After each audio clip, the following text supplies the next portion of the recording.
Hey, you're listening to Ty Bollinger of CancerTruth.net. You're also listening to Justin and Kate with Extreme Health Radio.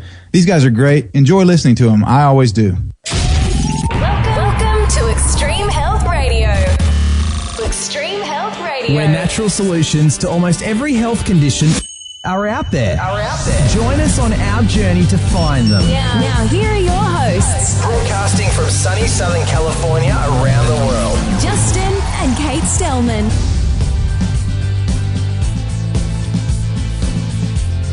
It may be sunny, but it is cold. Right? You never get cold and you've been shivering all morning. I know. I got my feet on the biomat here. I know. And I'm trying to get warm here.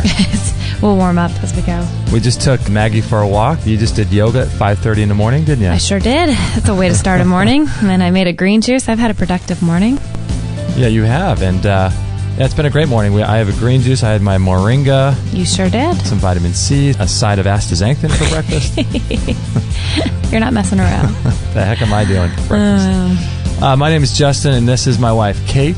And we are Extreme Health Radio. You have episode number, let's see, what number is this? Number 161. So you can go to extremehealthradio.com/161, and you can check out the show notes and make any comments there if you have any questions about the interview. Eventually you'll be able to read the transcript, all that good stuff on 161 of our show page. And if you'd like to follow what we're doing, we'd love to have you join our community. You can do so if you go to extremehealthradio.com/Facebook. You just got to click the like button and you'll get all of our show updates and stay up to date with everything we have going on here at Extreme Health Radio. And that would be a great way to join our community. And if you'd like to join the show, you could always do that. Justin at extremehealthradio.com. Or Kate, Kate, at extremehealthradio.com. And we want to apologize. We are trying to figure out some things with the soundboard here. Every so often during the show, you might hear some weird static in the background. I think it might have something to do with static electricity during this fall season where it gets really dry. Yeah, it's just started. We're working on it, so we apologize if you hear that. But I'm just looking at our show schedule here. We have lots going on here at Extreme Health Radio. We have Sid Singer. He'll be on again. Oh, right, yeah. And he'll be talking about sleep issues and how to get a good sleep. And that's always important, isn't it? Yeah, for everyone. You always want to sleep well. Yeah, sleeping's good. Yeah, he was great. We had him on, and he wrote a book called Killer Culture, and he talked about clothing and just our diet, our lifestyle habits and things. Great guy. And then we have not Doctor, but Adam Bergstrom, and he'll be talking about chronobiotic nutrition. He's always fascinating. Eating certain foods on time, and he talks about how our organs work at certain times of the day, and the energy of the light hitting the fruit and the food. You have to eat them at certain times. Pretty amazing stuff. And then we've got Dr. Larry Lytle, and he'll be talking about healing light energy medicine of the future. So he's a pretty fascinating guy himself. But today I'm so excited about having Dr. Pieter DeWet, and we've been aware of his work for quite some time. We had on episode number 128, we had Dr. Gilbert Renaud on the show, and he was a fascinating guy. And personally, I think that these two guys are on the cutting edge of healing, because all healing and health begins, in my opinion, at the energetic and the emotional level. And Dr. Pieter DeWet's got a few different websites, PieterDeWet.com, PieterDewet.com, as well as QHIWellness.com. We'll put all these links on the show page here, 161. Also, ShopQHI.com. He does homeopathy as well, family practice, and chronic disease management. And his book is called Heal Thyself. Is disease a curse or is it a solution? And he's out of, I think, Dr. DeWet, are you in Tyler, Texas these days? That's correct, yeah. Tyler. And how is, are you starting to get fall there? We just, today feels like a fall day, but it's been still nice and mild up until today, so it's, but it's beautiful weather. This is absolutely the perfect time to be in East Texas. I love it. And this is rose season too, so we have the Rose Festival coming up here in Tyler, and it's just a beautiful part of the country. I love it. I love it. And you're originally from South Africa, I think. Is that correct? That's correct. Yeah. And so, did you grow up there, or did you come here, or? I grew up there and did my medical training there, and then came to the States in '87, and actually landed in California, and then somehow made it over to Texas. After I think '88. I've been here in Texas since 1988. So. Okay, and when you're in California, did you do a lot of work in the health field out here? Yes, I actually, originally came to the States to study holistic medicine, and I had the great privilege to work with a great physician out in Southern California, and I'll say his name, Dr. David Steenblock. He's still a mentor and just an amazing man. He's done a lot of work in stem cell therapy and also in alternative medicine just in general. Still runs a clinic there in Southern California. But I spent 18 months, shadowing him and working as his physician assistant or physician extender.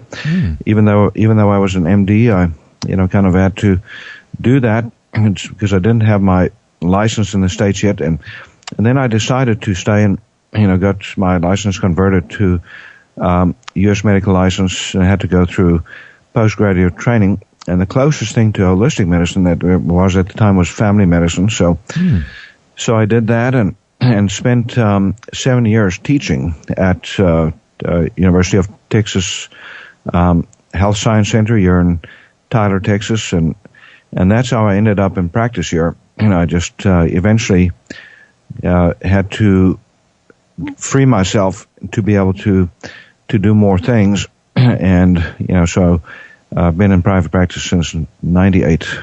Wow. Since 1998, and how is the receptivity out there in Texas to your work?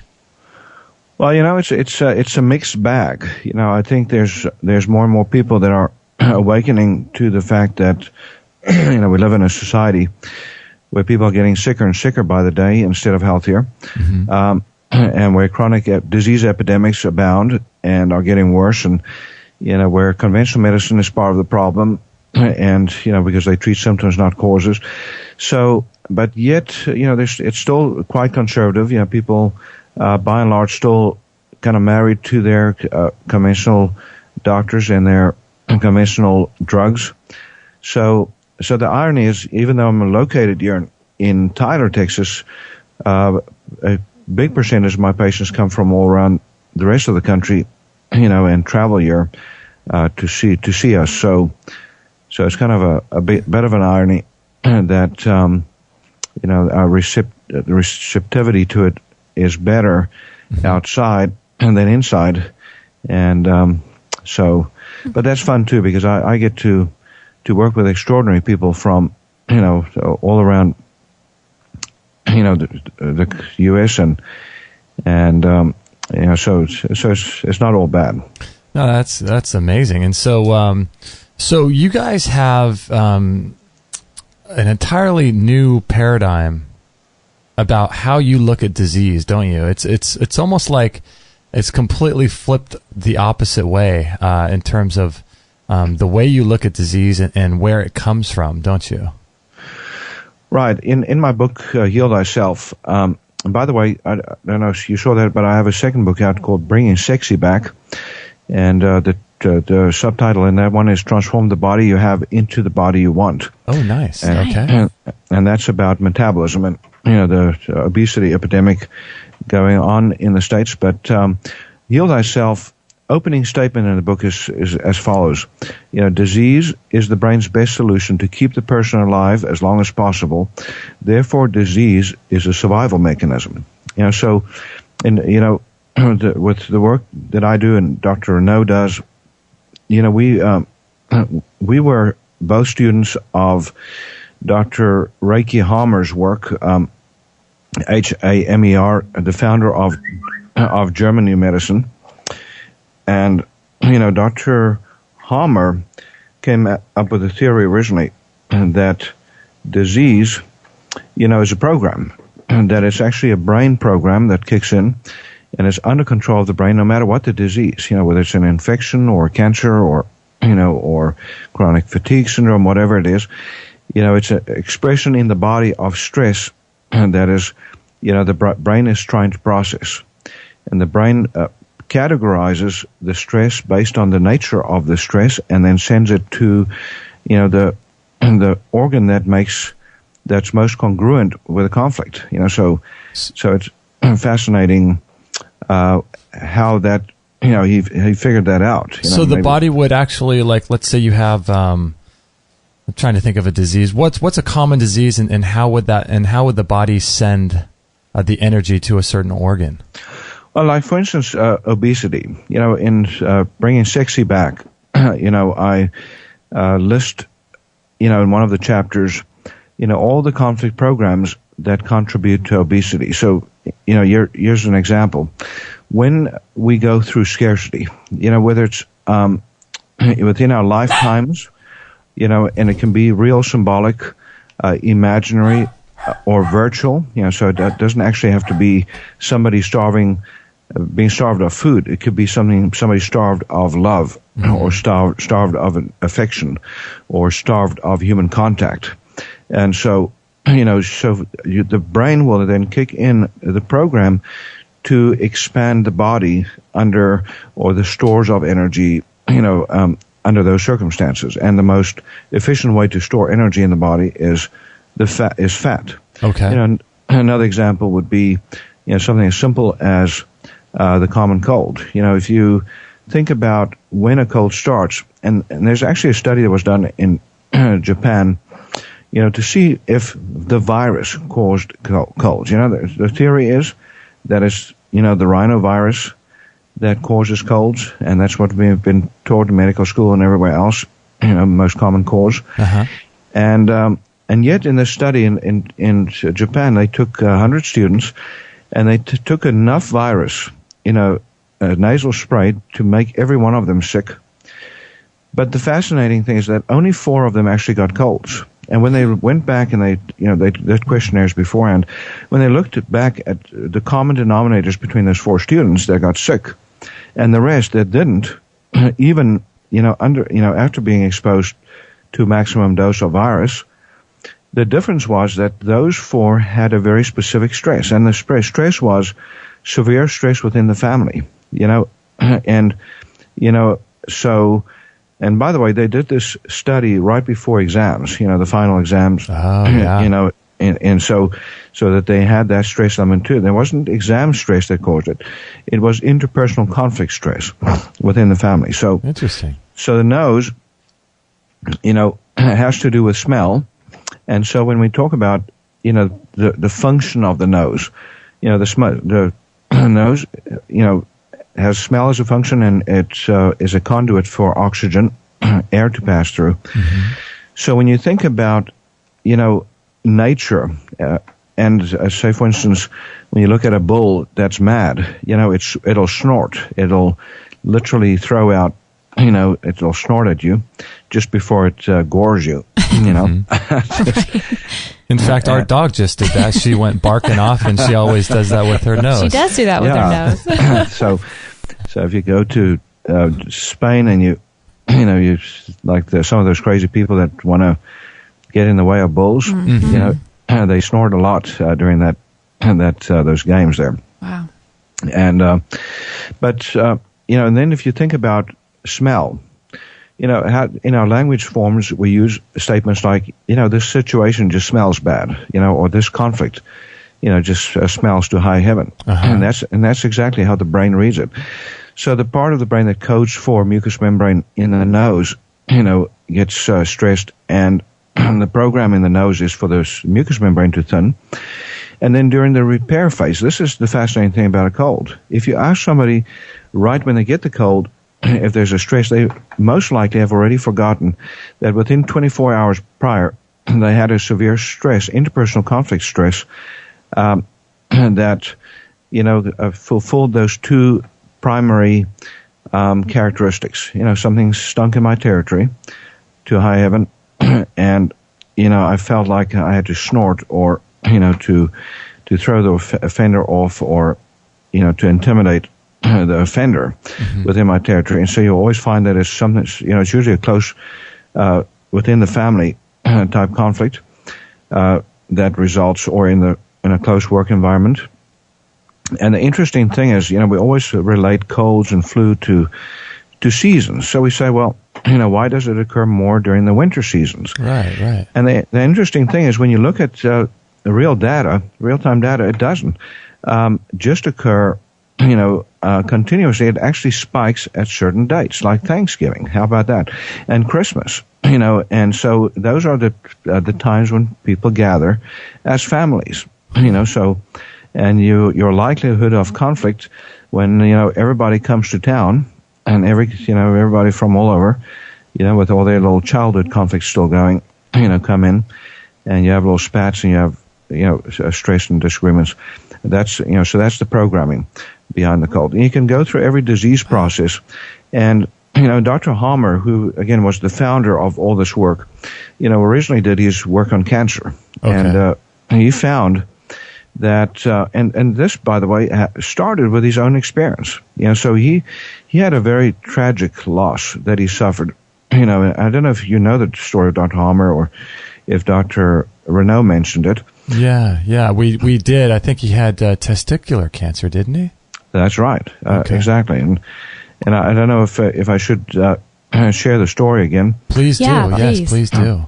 Well, what happened to him is he was a world famous surgeon in Germany. Or he's still alive, by the way, but just kind of a persona non grata in Germany and certain parts of Europe because of his work, and you'll understand why shortly when I finish the story. But Dr. Hammer, also had a psychiatric background and a neurology background. So he kind of, and on top of that, he was working in a cancer clinic. But he had a tragic loss. His son died of a gunshot wound, and did not die immediately. It took about 3 months for him to eventually perish. And it was such a stress to Dr. Hammer, because he was his only son, and was the son that was supposed to follow in his father's footsteps. And so it was a devastating loss that he could not clear emotionally for months. And imagine, anybody that has ever lost a kid, a child would, even an adult child would know how, absolutely harrowing that is. But, so, eventually after a few months, of not being able to work, not being able to pretty much lost his appetite, cold hands and feet, all the signs of what we call sympathetic overload, so he pretty much shut down. And then he finally gathered himself, went to a counselor, a friend, a psychologist, and he got his act together. And one morning he woke up and he felt better. His state was better. His symptoms switched around. All of a sudden, he was ravenously hungry again. Was able to sleep, whereas before he was insomniac big time during that stress phase. And then his hands and feet got warm again. He noticed those things, by the way, looking back. And then, but a few days later, he was showering and he examined himself, and he found a little knot in his testicle, and a pain in the testicle. And he went to see one of his colleagues, and it was cancer, diagnosed as testicular cancer. And instead of running to have his kahunas removed and so forth, which is what the treatment of choice in those days, and having chemo and radiation done because it's an aggressive cancer, he said, no, wait a minute. Why did this happen, to me in the first place, and why did it happen now? Is there a possibility that it's linked to what just happened to me? And that he asked himself an empowering question, and he came up with an empowering answer, which was maybe there was. And lo and behold, he came to, he's having the knowledge that he had on neuroanatomy.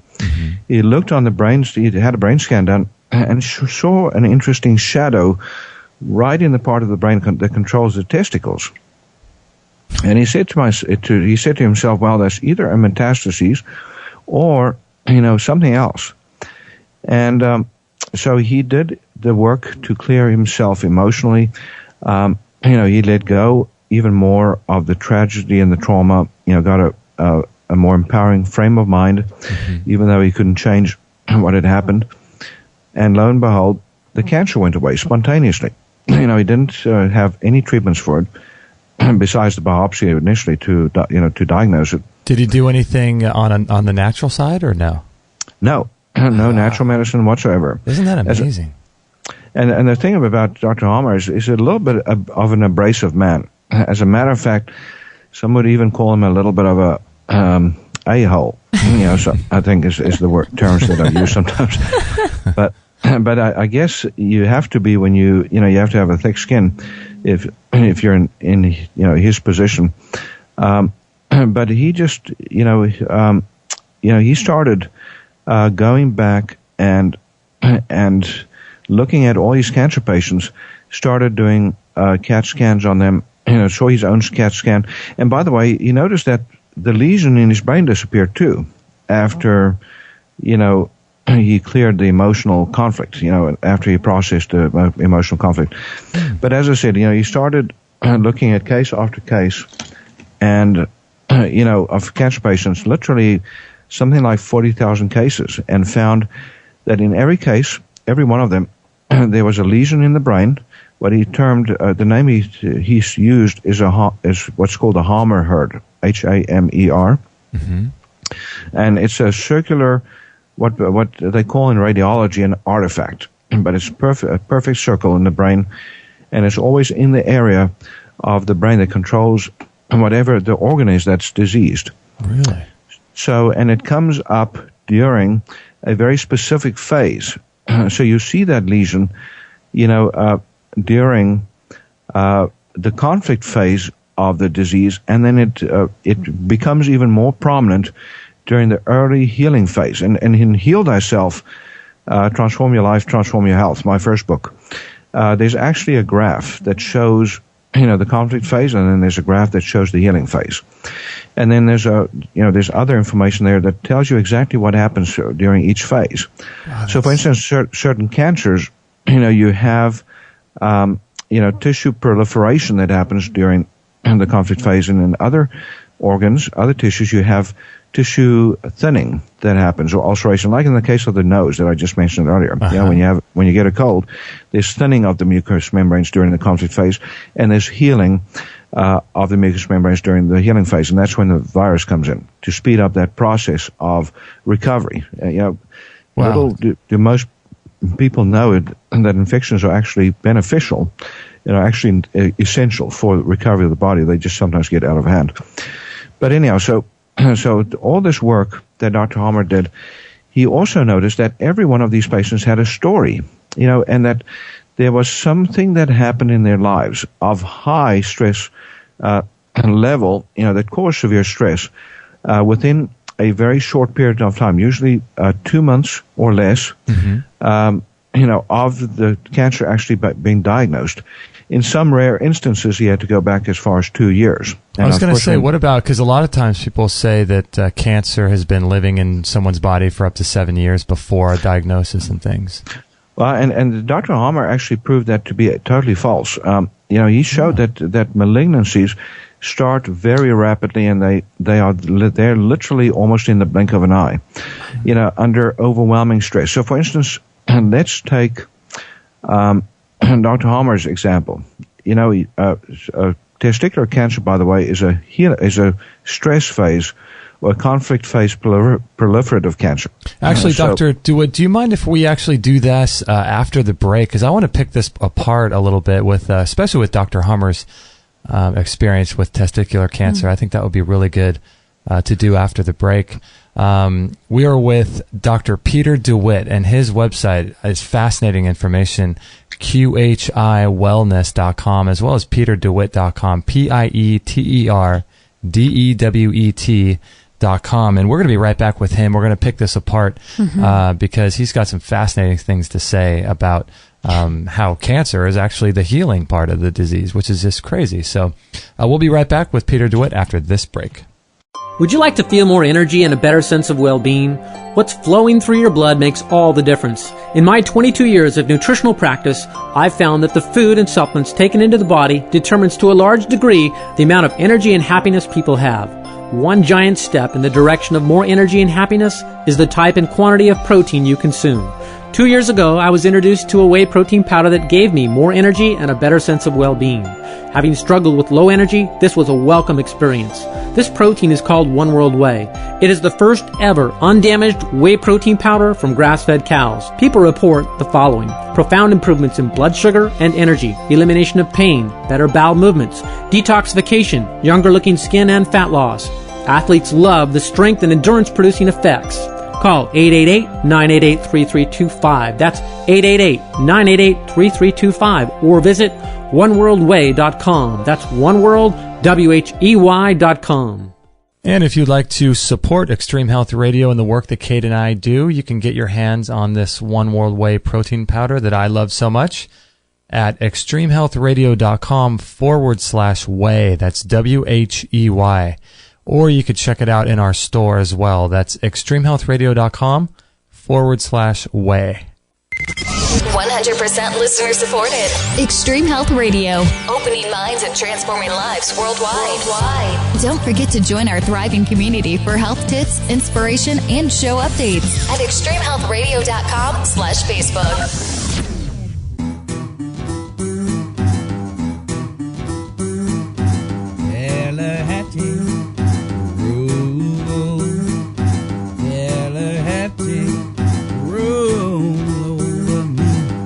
All right, we're having a great time here with Dr. Pieter DeWet from Tyler, Texas, and his website. His main website is shopqhi.com, and if you want to call the number to his clinic, you can always give him a call over there, 903-939-2069, and that's shopqhi.com. And as the lady said, don't forget to follow us on Facebook. We'd love to have you join our community, and we'd love to have you a part of what we're doing, and follow us on Facebook. That would be great. And if you're interested in that One World Whey protein powder, you can always listen to the interview that we did with Stephen Here, episode 88. Great interview and great show we did with Stephen Here on the One World Whey protein powder. Great stuff. So, Dr. DeWet, are you able to hear me? I think we might be cutting out a little bit. Yeah, it's better now. For a moment, I just you were fading, so I thought, oops, what was happening? So yeah, we have some soundboard issues here with our studio, and I have a feeling it has something to do with the static electricity in the air. So we've got to figure out some EMF protection devices here. Yeah, we do. But all right, so let's go back to this story with Dr. Hammer and the testicular cancer, because, like you said earlier, all disease basically has some sort of emotional trigger to it. And so if we kind of pick apart his story, where did we leave off? Do you remember? Well, we basically were talking about the 40,000 patients that he then started examining, and studying. That's right. And found with all of them, a conflict program. And you mentioned that, the theory is that cancer takes 7 years to develop, or up to 7 years. And what Dr. Hammer showed, in his work, definitively, is that it literally tends to happen almost overnight. So, and it's congruent with the amount of conflict and the severity of the stress. In other words, the severity of the stress and the length of time that the stress goes on for. So when the stress goes on for, it's either an extremely high level of stress, like the loss of his son, as an example, or if it is a ongoing stress, or a recurrent stress that repeats itself over and over again, then the solution phase, or the healing phase of the conflict, is when a lot of cancers develop. Some of them develop during the stress phase, and I mentioned that testicular cancer is one of those. So during the stress phase is when the tumor develops, but it's asymptomatic. And the reason why Dr. Hammer only noticed it, after he found resolution to his conflict, is because that's when it started healing, and that's when the pain occurred. So pain with cancer typically happens during the healing phase. So all of this is in my book, by the way. Heal Thyself has 62 pages on exactly how this works scientifically, from top to bottom, and and with a sampling of a lot of the most common illnesses. The chapter called Healing Through Recall, RECALL, by the way, that's recalling your conflicts and then letting go of them. That chapter covers very specific diagnoses, some of the most common that people can think of, like the cold and flu and a lot of the common cancers and so forth. So maybe later on we can do something like heart attacks and things like that in the show, but sure. Yeah. And of course we don't do this. Dr. Hammer's philosophy, by the way, was that he just wanted to do this emotional clearing work, and the conflict tracking and then resolving the conflict.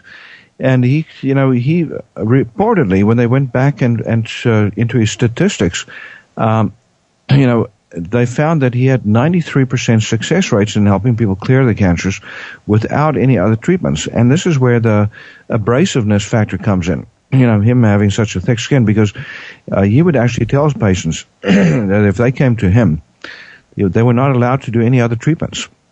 And if they wouldn't listen, he wouldn't take them as a patient, or he would fire them. So now that got him in really big trouble, because think about it. Even if you have a 93% cure rate, you have 7% failure rate. That's right. And that's an extraordinary statistic for cancer, by the way.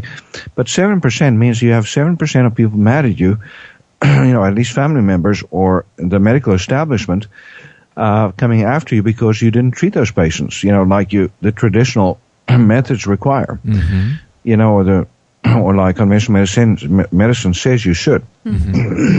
So he really, got himself in some really big dog doo-doo, politically. And you may touch on this, but perhaps could you tell us what he did to clear his own emotional traumas when he had his son pass away? Well, he's number one, just the awareness made a huge difference. So, okay, in recall healing, we say you name it, you claim it, and you dump it. So the dumping process sometimes just when we suddenly wake up one day and we realize that we've been stressed, and or think about this one. You go on vacation. You notice how often people get sick on vacation. They leave, fly out to Mexico, and then they've got a cold all the way. While they're down there. Yeah, we've all had that. Yeah. So it's because we're in stress. We're in stress phase or conflict phase at work, and then when we have a big letdown, leaving, and we go into healing phase, and that's when infections occur. Always during the healing phase, of a conflict. So, so that's something that we.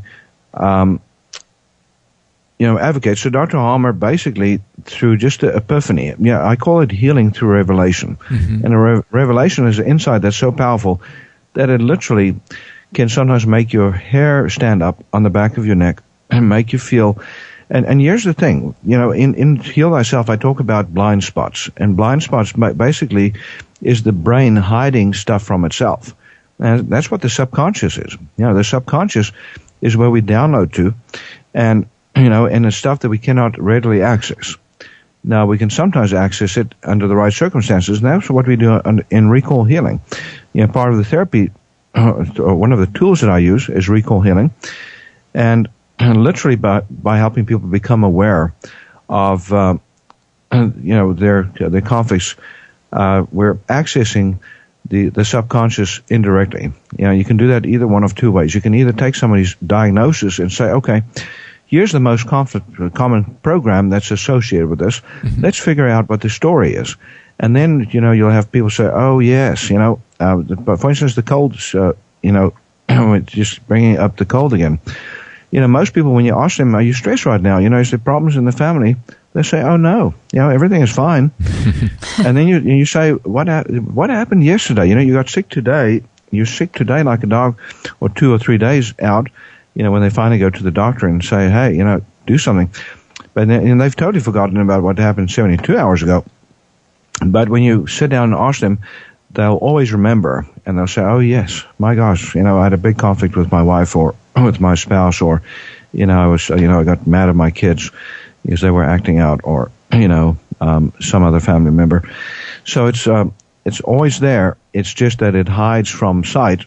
And the second way that we can access the story is preemptively. It's just to scan people emotionally. And so we do that. So for instance, I have patients that come into me that say, "Doc, there's lung cancer in the family, going back 2 generations, and I don't want to be another cancer victim.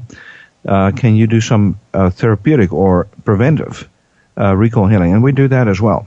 So we literally go into people's histories to find out if they have that program, if they suffer their conflicts in a manner, in a way that directs it to the lungs or to any other body part that they might be concerned about. So, and by the way, when we talk about recall healing and all this stuff, we're not denying the extreme wonderful benefit of natural medicine and everything else. So the way I practice medicine is called integrative medicine. And so we combine many different tools. We herbal medicine, vitamins, acupuncture, homeopathy, chelation therapy, biooxidative therapies, and all that. So each tool is beneficial. And in Heal Thyself, I talk about the 5 levels of healing. That if you want to heal a disease, if you want to cure your obesity or your cancer or your cold or whatever it is, figure out what level it came in first, and then if you treat it at that level, you can get it to clear. And most of the time, it's not physical. Most people think it's physical, but it's not. So what's going on with people, like if you have a real big family conflict, an argument one day, and you're yelling at your wife, or your wife's yelling at you for not taking out the trash or something stupid, and it blows up into this big whole thing. And you're saying some people could get sick from that. What happens if you don't get sick? Well, if you don't get sick, it means you processed it. It means that you got your words out and you cleared it. And it's not. There's no residual. I see. Most people don't speak their truth. Most people harbor, negative emotions. They, for instance, Dr. Harmer, when he went through his conflict, there was nobody that he could really sit down with and just lament and bare his soul and cry and, you notice certain cultures. I'm from South Africa, and in South Africa, for instance, the indigenous cultures, if somebody dies, people wail and they cry and they stamp their feet and they roll on the floor and, in the dirt and, and they express the trauma. They get it out.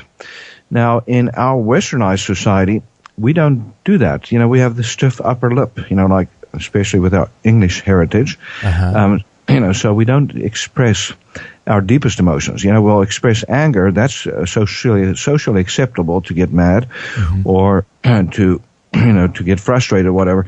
But it's not socially acceptable to express deep sadness or to, except for women. Now, women have a little bit more latitude, but as a guy, me and you are kind of up a creek, at least according to social norms, So that's what we do therapeutically for our patients, is we give them opportunity to express the deepest programs and conflicts in such a way that they feel relieved. They feel like they have cleared it. They've gotten it off their chest. Now, have you ever heard that term?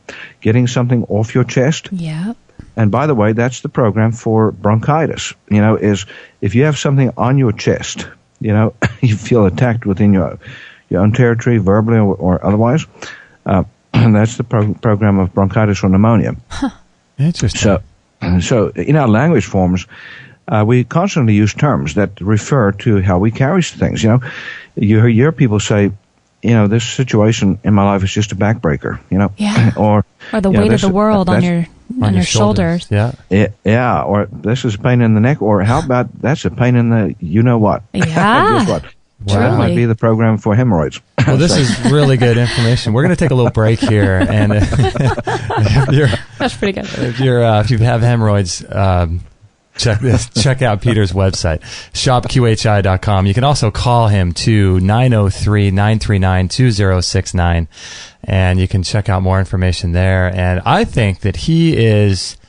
on to something so big and so powerful. This is just such great information. And make sure to go to his website and check him out. And we'll be right back. I want to get into perhaps the story of, we all have our own stories, right? They're just stories, but perhaps we can get into something like heart attacks and the story behind what typically happens there, and kind of pick that apart a little bit. And we'll do that with Pieter DeWet right after this break. Hey there, I hope you're enjoying the show so far. I wanted to tell you about the best alternative cancer treatment book on the market today. It's called Cancer Step Outside the Box, and you can check that out at extremehealthradio.com/cancer. And it's written by Ty Bollinger, and we've had him on our show. He was our very first episode.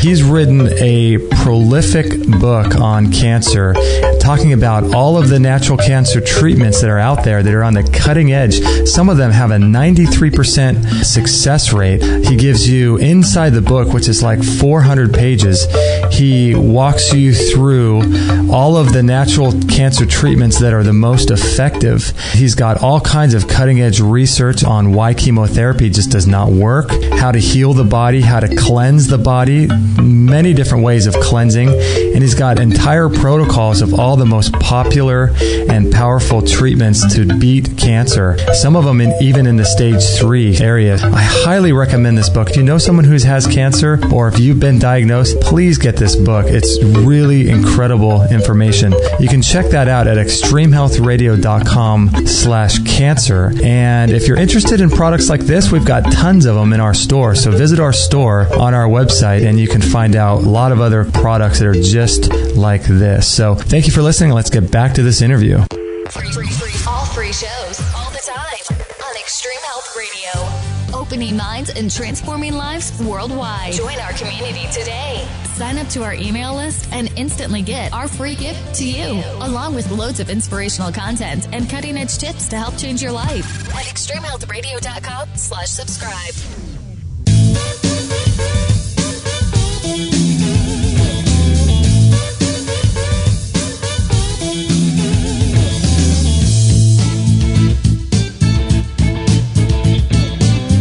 All right, I don't know about you guys, but I am thoroughly fascinated by this stuff because, you hear people getting sick all the time, or you hear people with certain issues, diagnosis of some disease, and no one ever looks into the emotional component, spiritual component of this stuff. It's just it's absolutely amazing, and I think that is the root cause of all this stuff. And So, as the lady said, don't forget to sign up to our newsletter series. We're giving away a really great ebook that you can get for $20 on Amazon, but we send it to you for free. Lessons from the Miracle Doctors. It's really, really great.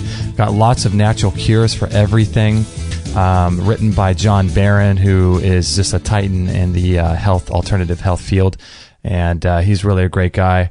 Lessons from the Miracle Doctors. And don't forget to check out that book by Ty Bollinger as well. We love Ty Bollinger. He's a regular guest on our show. Yeah, he is. And he's great. We have his book. But during the break, Dr. DeWet, I want to come back and talk and pick apart this whole heart attack issue that people have, or heart disease issue. But during the break, Kate and I were talking as we're eating some raspberries here.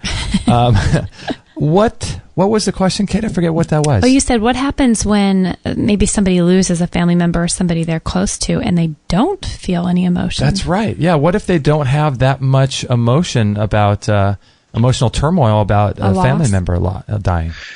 Well, we all process things differently. Some people feel much deeper. Some people go through a lot more trauma.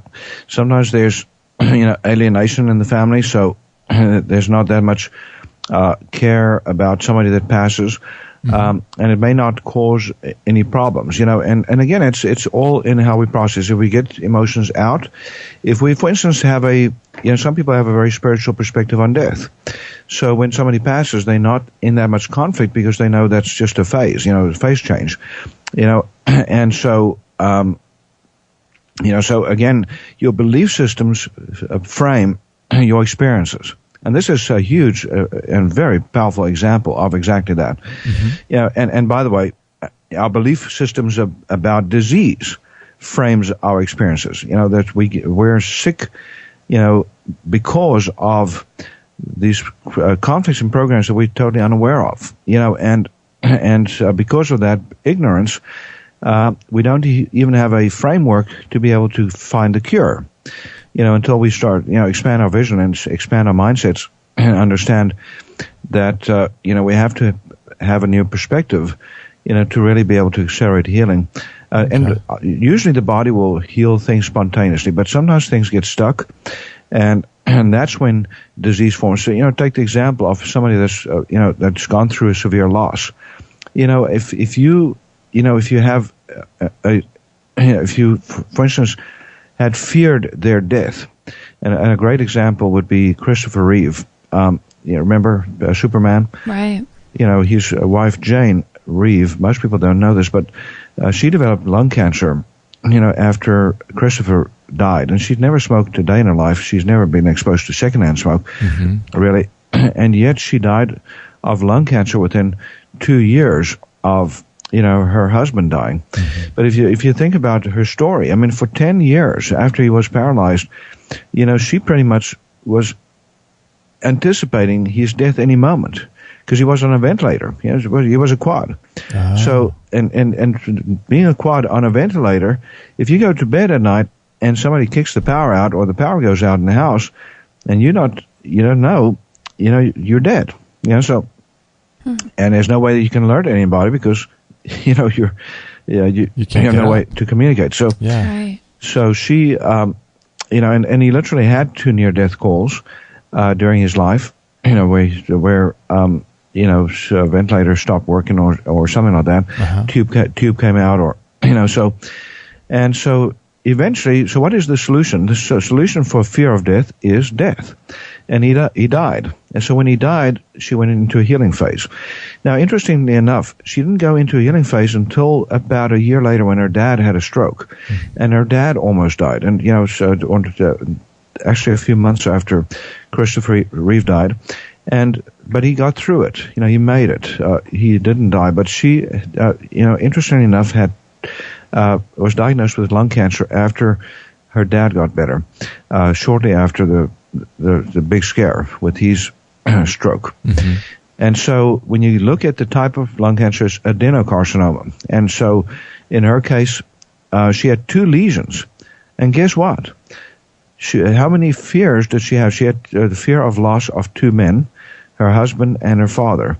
And that's how the cancer manifested. If it's 1 lesion, it's usually a fear of death of one person's death. If it's your own death that you fear, it's what we call, that's when you have metastatic lung cancer, where it's all over the lungs right from the get-go.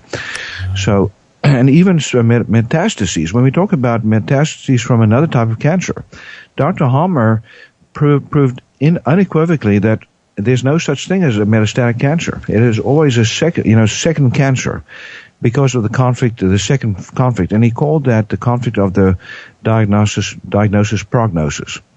So what do you mean by the second diagnosis or second cancer? So, for instance, if you have breast cancer and you then find out you have lung metastases, Dr. Hammer would say that's a second cancer, and that the second cancer is called lung cancer, and because of the second program. So the person gets breast cancer, they get diagnosed, and then they go through massive fear that they might die from the cancer because they've seen other people die, or they've had a close family member lost because of breast cancer. Then they develop a second cancer in the lungs, and we call that metastatic cancer in conventional medicine. But in recall healing, we say no, that's a second program, and we need to track and clear the second program. And that often is Dr. Hammer made the statement that it's 1,000 times greater. The conflict of the diagnosis prognosis is 1,000 times greater than the original conflict that caused the original cancer. So how is something like cancer the actual healing and not the disease? Help us to understand that. Well, during the disease phase, some tissues thin, as I mentioned earlier. During the healing phase, then there's proliferation during the healing phase. So take the mucous membrane in the nose. It thins during the conflict phase when a person is, when something stinks in the territory. And then during the healing phase, if it's a short diagnosis, a short conflict, of short duration, it heals quickly and completely, and there's no residual. But if it's a long-standing stress, then the ulceration is profound and deep, and then the healing phase, the proliferation, is also profound and cells can over-proliferate, and that's when you get the malignancy. So the same with the lungs. When we talk about the cancer that Jane, Christopher Reeve's wife got, that the proliferation phase is during the stress phase, and that's when the cells built up. But in bronchial cancer, which is more common, it is during the healing phase that the proliferation happens. So during the conflict phase, you have thinning of the mucous membranes in the lungs, the bronchial tubes, and then during the healing phase, you have proliferation. So the cells start dividing rapidly to replace that ulceration, to replace the holes in the tissues, and that's when you get the tumor formation. So it's does that make sense? Yeah, it kind of does. And so this is the same kind of situation that happens when people have heart attacks, right? Isn't that a loss of, you speak a lot of territory, and I think Gilbert Renaud spoke about this on our show. Mm-hmm. Maybe we can talk a little bit about that to help people understand further. Yeah, quickly, on heart disease, it's the conflict of loss of territory. So when somebody, for instance, loses an inheritance, or they lose their house because they couldn't make the payments, and it's taken away, or they have a tsunami hit them, or a hurricane, and that kind of loss, it's a recovery phase disease. So it's not at the time of the loss that you experience the heart attack. It's when you finally make your peace with it, when you finally come to a peace with it. I don't have enough time to tell some example stories, but there's a great story of Kenneth Lay, and maybe I can please come back on at some point to tell that one. Yeah. But Kenneth Lay was the CEO of Enron and died of a massive heart attack. And if you go through his life, the last phases of his life, you can see exactly how the conflict manifested, and how he died. Shortly after his conviction, on fraud charges and embezzlement and all that kind of stuff. So that's those are just examples, but. And it usually happens within 2 to 6 weeks after the conflict clears, and that's when the heart attack happens, or the asthma attack, or the infection. Certain types of infections can also occur anywhere from 2 days to weeks after the conflict ends. Again, it depends on how severe the conflict was. Is this why a lot of people have heart attacks like on a Monday morning? Is there anything to that?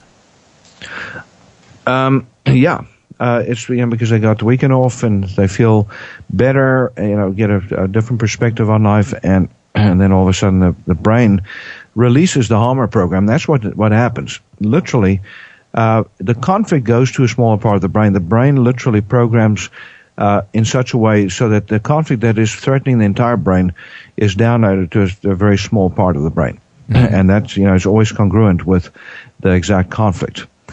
Does that make sense? Okay, so what happens is you have a conflict. Let's say a conflict lasts for longer than expected.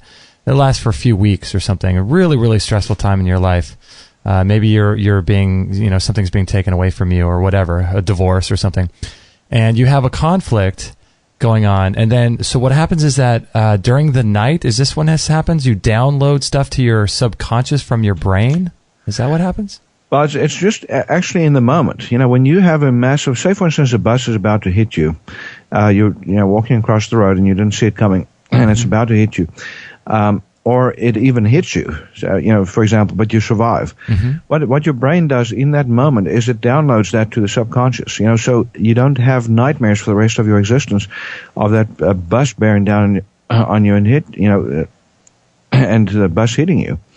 So it's always amazing when you go back to people that have been in accidents, and been through severe stress. They often have no recollection, or they can remember that something happened, but they can't actually remember that moment of impact. They can't, and it's because the brain has downloaded that into a smaller part of itself. So, and again, in my book Heal Thyself, where all the information is on all the stuff. There's a subchapter that's called blind,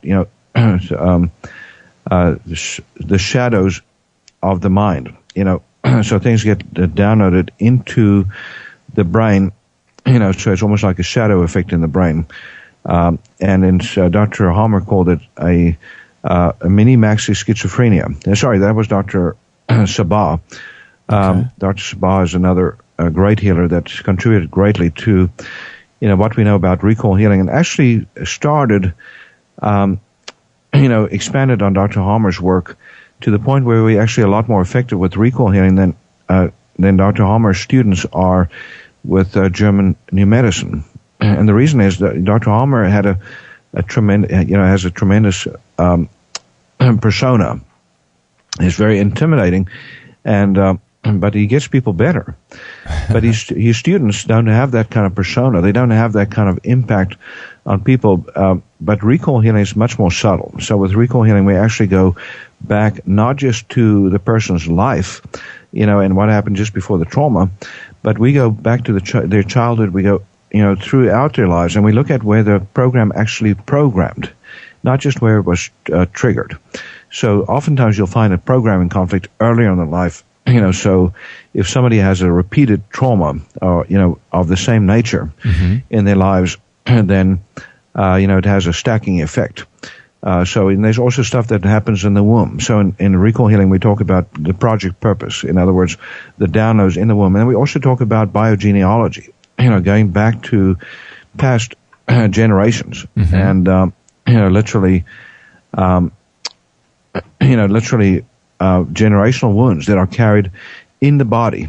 So that's also a field that's now called epigenetics. The whole field of epigenetics has huge amounts of implications for us to know about. We don't get sick because of our genes. In other words, we get sick because of the downloads on our genes, so the programming. So people can actually have, like a family member from 3 generations past, pass on to them some energetic virus or script that gets downloaded to them, and as a result, their genes get weak or something like that. Is that right?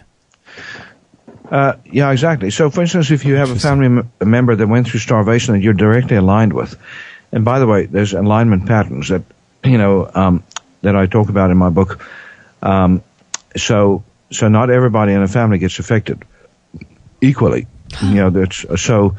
But if somebody went through starvation or near starvation in your family directly above you, or 2 or 3 generations above, you can get a download, a survival program that predisposes you tremendously to obesity. As just an example. So you can always go back in recall healing and have people create a family tree and figure out what they are aligned with and what the stories are in the family that have not been resolved. And that's the critical thing. It's traumas. For instance, when somebody is thrown out of the family for embarrassing the family because for whatever reason, which used to happen a lot more, still happens. Somebody's, kind of blackballed. That has an effect on the entire family, but it also, not just on the person that's blackballed, but on, say, for instance, their children, that come later on. Unforgivenesses in the family, starvation dramas, and so forth. That's why some people. That's why we have a particular weakness, all of us, and why we get certain diseases and not others. So some people have a predisposition to heart diseases, and that's because in their families they've had a lot of stories of loss of territory stories. So it may be a very territorial family. That is very focused on protecting territory or gathering territory, and so they're more prone as a family towards those conflicts. Wow. So Dr. DeWet, besides the propensity towards certain diseases and things for being passed down through the family, can that also be true with certain specific fears that you may have had and you don't know why you have? Could that be coming down from a family line somewhere as well? Just repeat what you were asking. Sorry. Oh, I'm sorry. Yeah, I was curious. Besides the disease type propensity being passed down from a family member, is it also possible that we're getting certain things like certain fears and things like that as well passed down to us? Absolutely, yeah. So it's not just a physical genetic effect; it's also emotional effect. So predisposition to panic disorder, anxiety disorder, depression, ADHD, schizophrenia, you name it. Those are all very, very likely to also be have a generational component. So, wow. Yeah, it has huge implications. Again, in Heal Thyself, I talk about the 5 levels of healing. The physical domain is where we can do a lot of things. We can find people symptomatic relief, but not a very good place to cure diseases. Even the common cold, you can dry up a nose, you can take a decongestant and so forth, but the healing takes place in the body, and only when the conflict program is cleared. So if you're still in conflict, that's going to make that nose not want to heal. So when you see somebody with chronic sinusitis, it's because they have a chronic ongoing conflict that's cycling. Just as an example. So whatever the chronic illness is, we know that there's a circling conflict, and that's level 3 in my 5-level paradigm. Level 2 is energy body. So I do acupuncture, and I do what's called segment therapy. And segment therapy is a combination of 7 different techniques. And basically, we can reset entire regions of the body, like the brain or the throat or the organ that's affected, liver, so forth. And that's great, but it's still temporary, even though it lasts longer. So you might have an effect for days or weeks, but it's still not a permanent cure. The next level up is called the mental body, and that's where recall healing comes in. And the mental body, and then the 4th level is what we call the intuitive body, and that is where the family tree comes in, by epigenetics and all of that programming. And then level 5 is the spirit body, and that is that's the domain of miracles and magic. So there are ways to catalyze miracles and magic. And in Heal Thyself, I have a chapter called Your Guide, The Cure, Your Guide to Miraculous Healing. And it's the longest chapter. It actually makes up almost half of the book. It has 21 sub-chapters. But in that chapter, we basically go through, the whole construct of, what it takes on those 5 levels to heal anything. So it is possible, not just possible, but it has clearly been shown that every chronic illness that we know of is curable. Even so-called congenital illnesses can be modified in their expression when we discover what the conflict program is in the family that led to that child coming in with whatever abnormality they come in with. Wow, that's just fascinating. We got to wrap it up here, but so I wanted to ask you really, really quickly before we leave, one final thing. What are some things people can do on a daily basis to help minimize the stress? Or if, let's say they're, a person that's prone to a lot of conflict, or, can they do things like meditation, or can they do things like prayer, or what kinds of things can they do? Prayer, meditation, exercise. I mean, there's lots of things that reduce stress. So paradoxically, on the physical level, there are some great things. There's herbal medications. There's homeopathics that are great for stress relief. There's, as I said, exercise is great. Loving relationships, being in a loving relationship, and be able to express love and affection or receive love and affection is de-stressing. Massage, Reiki, just on and on the modalities. But the most important thing is awareness. Is become aware of what you're carrying, and don't wait until you have a disease. But if you do have an illness, most definitely start asking empowering questions and learn about this. There's besides my books, Heal Thyself and Bringing Sexy Back, there's a whole series of DVDs that me and Dr. Renaud recorded and that are available through QHI Wellness. And Shop QHI is actually my shopping cart. QHIWellness.com is my website for my entire clinic. But On shopqhi.com, you'll see there's a series of DVDs, Recall Healing Level 1, Level 2, Level 3, and we have a set on obesity. We have one on women's health challenges, men's health challenges, and then we also have one on a whole variety of other conditions, fibromyalgia, chronic fatigue, breast cancer, arthritis, and so forth. So you guys break down all of these different chronic diseases and really get to the root of all of them. I love it. Exactly. And Dr. Renaud has a book out. It's on my website. And it's called Recall Healing, Pyramid of Health. Uh-huh. And it's an encyclopedia of diseases. So you can literally go on the website, order a copy. It's about 340 pages, wall to wall, every disease you can think of, and what the program is that underlies that disease. Wow. And, as people get educated on this, it just becomes possible for families to heal internally, where they don't even have to always go to a doctor. They can figure out what the heck the conflict is, and then they can take the remedies that they need to take to speed up the healing process, to smooth out the healing process. Wow, this is such good information. I'm just so fascinated by this. We have to have you back on, because we didn't even get into things like scars or meridian points in the body or tapping or anything like that. We just barely scratched the surface. Thanks, Doc, for being on and spending some time with us. We really appreciate it. Yeah, it's my pleasure, and I would love to come back on sometime. Just let me know, and I'd be happy to cover some of the hordes of other material that we didn't get to today. So I would love that. Yeah, we barely scratched the surface, and perhaps next time we could do a little deeper show on. I feel like it was a good overview for people, but maybe next time we can go a little deeper. Yeah, absolutely. Excellent. And again, thanks for having me. And Kate, it was great to talk to you too. Oh, it was a pleasure. Thank you so much. Thanks, Doc. I really appreciate it. Thanks, Justin. Okay, Bye-bye. We'll be in touch soon. All right, so what do you think of Dr. DeWet? I could listen to him all day long, and he's great. Besides the fact his voice sounds cool, that guy is pretty cutting edge. It's so interesting to me because for a lot of the stuff that we talk about on our show is all physical stuff you take, products and stuff. I just love the energetic side, like he talked about at the very end. People can learn this stuff.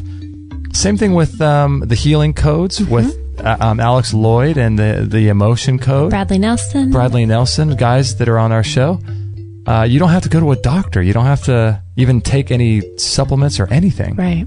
It's all done through emotion. It's just so cool. It's a pretty wild concept, isn't it? I'd love to have him back on and talk more about some specific deep examples and stories, like the one that he didn't get the time to talk about. Yeah, Kenneth Lay and the Enron thing and all the stress. And it makes so much sense when you start looking at people and their stress levels and their corporate jobs and things, and the amount of stress people go through is just not natural. No, I know, unfortunately. People should not have to be exposed to that level of stress. And so when you do that on a daily basis, if you don't, like he said, get that out through either prayer, meditation, or some kind of even just boxing or working out or something. Right. Truly. Got to get that stuff out. Yeah. It's the stuffing that causes the problem. Yeah. Man, he's an interesting guy. We barely... I know. I wanted to ask him, too, about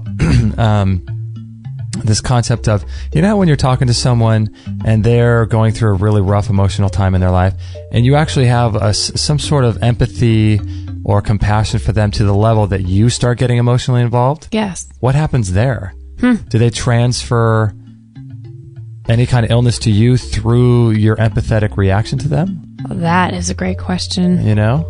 I would love to know that, because unfortunately that's what I've done the last 15 years being in my industry, of hearing people's stories and taking that home with me, taking it on. That is a really fascinating question. Gosh darn it, I wish we would have asked him that. And what about someone like a psychologist who deals with people and their emotional issues, and if they were to, have an emotional connection with their patients, do they take anything on from that? Or is that just, that it can't be passed on because they don't have that download from generations past that we talked about? Interesting. I don't know. I was glad I was able to ask him about the specific fears. How people have very specific things that they struggle with, like sometimes very for no reason, unapparent reasons why they have this fear. And I thought that's interesting that could. I always thought that could be something passed down. yeah, what if, you're not afraid of flying, or if you're afraid, or what if, sometimes people get over stuff by talking to themselves. Like, what if you talk to your organs if you have cancer, or, right. If you talk to yourself through your fears, does the body listen? It seems like it does. Seems like it does, but I don't think we give our bodies enough credit from what we're learning. If plants can anticipate being cut with a knife, they're snipped, right? Yeah, it seems like our body would do the same thing. Sure does. Interesting guy. I do think that was a specific case I had before I had a session with Chris Kaler. Do you remember that? Yes. He was working specifically on my liver, and my liver hadn't acted up until about 5 minutes before I were to meet with him. I was in the kitchen slicing an orange, and it just felt like it was just ringing inside my body. And I think it was because it was about to react to the healing that Chris was going to help me with. Yeah. So that was wild. That was a very specific example that I can. Well, same thing too. We're talking about last night when we watched that movie, Sacred Science. Here's a great movie, guys. If you want to watch an awesome movie about this kind of stuff, watch Sacred Science. If you go to extremehealthradio.com/sacred science, all one word, all lowercase. You can fill out your name and email in the box, and you can watch this 75-minute long documentary. Mm-hmm. Remember, in the documentary, they were talking about how these people have to, they go to the Amazon to get healed of these advanced diseases, and they go through this emotional turmoil because they're sitting in their own little private hut in the middle of the forest, right? And they just have to be with themselves, right? And one of the ladies was saying in the documentary that, for so long, she just suppressed her disease. She just suppressed her illness and her sickness and all this stuff. And so by doing that, she prevented her body from healing. Right. Because she suppressed it. Right. It's crazy, huh? The suppression, it's exactly what he's saying. The minute you start stuffing and you don't have a good outlet as you go through life, and that's life. Like, imagine all your life never being able to express that. There's healthy ways to express it, obviously, rather than rageful ways. But if you're getting it out along the way, you're going to save yourself having to go sit in a hut in the rainforest and deal with your stuff, Exactly.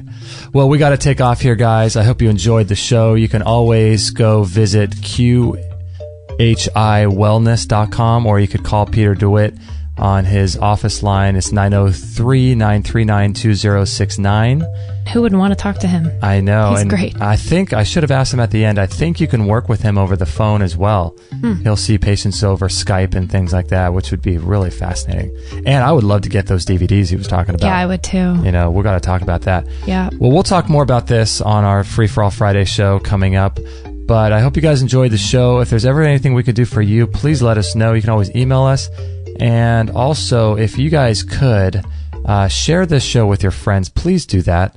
Either just send them an email, send them the link to the show, extremehealthradio.com/161, and that would be a huge help. Or share it with your friends on Facebook. That would be so helpful. We're relying on you guys to get the word out. So, yeah, we really, really, really appreciate that. That would mean a lot to us. And if you'd like to donate or support us, you can go to our store, check out all the products that we promote on there. All great stuff. So make sure to check that out. And if you'd like to donate, you can click on donate on our website and send a little $5 donation, because all of our shows are free and we work for free and we work for you guys. So if that's something you'd like to do, that would be excellent. Otherwise, just share the show with your friends. And my yoga teacher this morning at the crack of dawn when the stars were out, as we wrapped up, she said, go rock your weeks, guys. Go rock your weeks. And I thought, that's a great way to look at life. I like it. So rock your weeks, everybody. Yeah, rock your weeks. I love it. All right, guys, thanks so much, and we'll catch you on the next episode.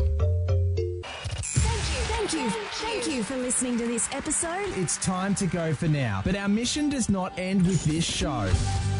Justin and Kate will be back with another interview packed full of ideas, discoveries, and unique ways to regain your health. Head on over to extremehealthradio.com/subscribe and instantly download our free gift too, that contains cutting-edge strategies to start making healthy lifestyle changes today. No material on this blog is intended to suggest that you should not seek professional medical care. Always work with qualified medical professionals, even as you educate yourself in the field of live food nutrition and alternative medicine. I'm not a doctor, nor am I offering readers or listeners medical advice of any kind. None of the information offered here should be interpreted as a diagnosis of any disease, nor an attempt to treat or prevent any disease or condition. While information in this blog and during this podcast is discussed in the context of numerous conditions, it can be dangerous to take action based on any of the information on this podcast or in this blog, or to start any health program without first consulting a health professional. The content found